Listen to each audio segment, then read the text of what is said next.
ራት እንደምታስቢው ቤት ሲባል በጣም በውድ ነገር አይደለም የገዛሁልሽ። እሺ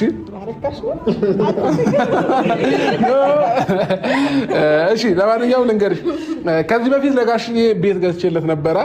የገዛሁለትም የነበረው ቴምር ሪል ስቴት ላይ ነበረ። ትዝ ካላችሁ ቪዲዮውን ወደ ኋላ መለስ ብላችሁ ማየት ትችላላችሁ። እና ለሱ የገዛሁለት የነበረው ቅድመ ክፍያ ብቻ ከፍዬ በየወሩ ነበር እየከፈልኩኝ ያለሁት። አሁንም አልጨረስኩኝም፣ ይቀረኛል። የጋሽዬንም በየወሩ እየከፈልኩለት ነው። እንግዲህ ለሩታ ግን እንደዛ እንዳያደክማት ብዬ ስላሰብኩ፣ ለሷም ለኔም እንዳያደክመኝ ብዬ ስላሰብኩ ሙሉ በካሽ ነው የተገዛው። የ8.5 ሚሊዮን ብር ቤት አልጨረስኩም። እሺ ልንገራችሁ፣ አልጨረስኩኝም። የ8.5 ሚሊዮን ብር ቤት ባለ አንድ መኝታ ግን ደግሞ ነገና እና ደግሞ ሙሉ ክፍያ ለሚከፍል ሰው 35% ዲስካውንት እንደነበረው ሰማሁኝ። አንዳንድ ነገሮች ቴሌግራምም ላይ አየሁኝ። ከዛ ዲስካውንት ማድረጋቸው ስሰማ በ5.7 ሚሊዮን ብር ባለ አንድ መኝታ ቤት ለሩታ ገዝቼላታለሁ ማለት ነው። ከና እናቴ ጋር ጎረቤት ልትሆን ነው ማለት ነው ሩታ። እና ሩታዬ ይሄንን ቤት ስገዛልሽ፣ ያው ቤት ሲባል ብዙ ጊዜ ሁላችንም እናከብደዋለን። አዲስ አበባ ውስጥ ቤት መግዛት ማለት 12 ሚሊዮን ብር፣ 17 ሚሊዮን ብር፣ 15።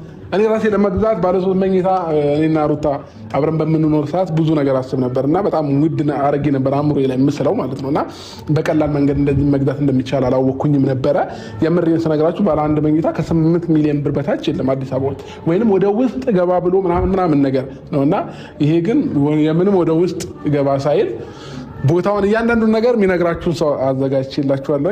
እና በ5.7 ሚሊዮን ብር ነው ባለ አንድ መኝታ ቤት የገዛሁላት ማለት ነው። እና ክራይ ቤት ነይ ወደ ቤት ግቢ ምናምን ነገር ስላት ክራይ ቤት መግባቱ በጣም ደብሯት ነበረ። ግን ደግሞ አሁን ለትንሽ ጊዜ ብቻ ነው የቤት ክራይ ላይ የምትቆየው ማለት ነው። ከትንሽ ጊዜ በኋላ ወደ ራሷ ቤት የምትገባ ይሆናል ማለት ነው ቤተሰቦቼ። እና ፈጣሪ ይመስገን እኔም የቤት ባለቤት ነኝ፣ ሩታም።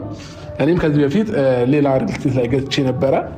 ሩታዬን ደግሞ ቴምር ሪል ስቴት ላይ ገዝቼላታለሁኝ ማለት ነው። ያው በጋሽዬ ስገዛ ያን አንዳንድ ነገሮችን ስላየሁኝ ሞር ብዙ እውነታዎችንም ብዙ ሪያሊቲዎችንም እርግጠኛ ስለሆንኩበት ሁለተኛ ቤት መግዛት ችያለሁ ማለት ነው ለሩታዬ።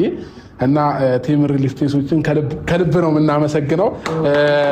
ሞር ደግሞ ማለት ነው ፋሚሊዎቼ ይህንን እድል እኔም ስላገኘሁኝ ለእናንተም እንዲሆን ብዬ ስላሰብኩኝ የምሬን ስነግራችሁ በገና ምክንያትና ሙሉ ክፍያ በመክፈሌ ምክንያት 35% ሙሉ ነው የቀነሱልኝ።